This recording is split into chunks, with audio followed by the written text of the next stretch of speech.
ગુજરાતની પેટા ચૂંટણીમાં વિસાવદર વિધાનસભામાં આમ આદમી પાર્ટીના ઉમેદવારની ઐતિહાસિક જીત થઈ તે ખુશીમાં ભરૂચ જિલ્લામાં પણ અલગ અલગ જગ્યાએ ફટાકડા ફોડી મીઠાઈ વહેંચી જીતની ખુશી વ્યક્ત કરી હતી।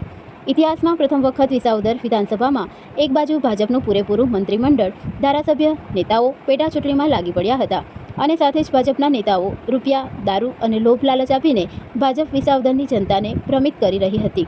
ત્યારે એક બાજુ આમ આદમી પાર્ટીના ઉમેદવાર ગોપાલ ઇટાલિયા અને વિસાવદરના ખેડૂતો જંગ લડી રહ્યા હતા। ત્યારે વિસાવદરના ખેડૂતો સાથે ન્યાય થયો હોય તેમ 17,554 મતથી ગોપાલભાઈ ઇટાલિયાની ભવ્ય જીત થઈ છે। તેની ખુશીમાં સમગ્ર ગુજરાતમાં આમ આદમી પાર્ટીના તમામ સંગઠનના લોકોએ અલગ અલગ તાલુકા અને જિલ્લામાં મીઠાઈ વહેંચી ફટાકડા ફોડી ખુશી વ્યક્ત કરી હતી।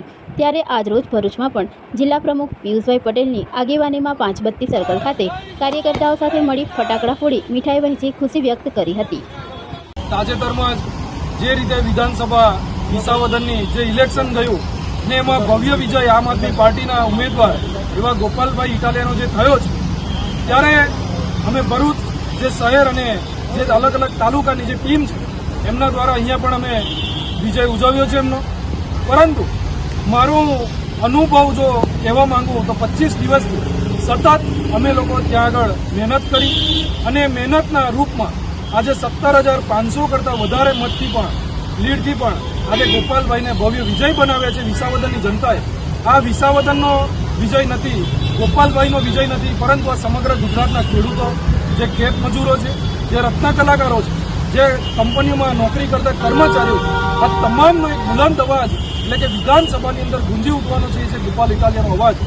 અને આજે 400થી વધારે મંત્રી, ધારાસભ્ય અને અલગ અલગ જિલ્લાના પ્રમુખો ભાજપના લોકોએ જે ઉતાર્યા હતા, ત્યારે આટલા લોકોની વચ્ચે એ લોકો પાસે દારૂ, પૈસા, એ લોકો પાસે પોલીસ, ઈડી, સીબીઆઈ તમામ હથિયારો એ લોકો પાસે હતા, છતાં પણ આજે ભવ્ય વિજય એક ખેડૂત અને એક સામાન્ય જનતાનો થયો છે। એ બદલ અમે સૌ ખુશી વ્યક્ત કરીએ છીએ। જય ગોપાલ, જય ગોપાલ, જય ગોપાલ, જય ગોપાલ, જય ગોપાલ, જય ગોપાલ, જય ગોપાલ, જય ગોપાલ।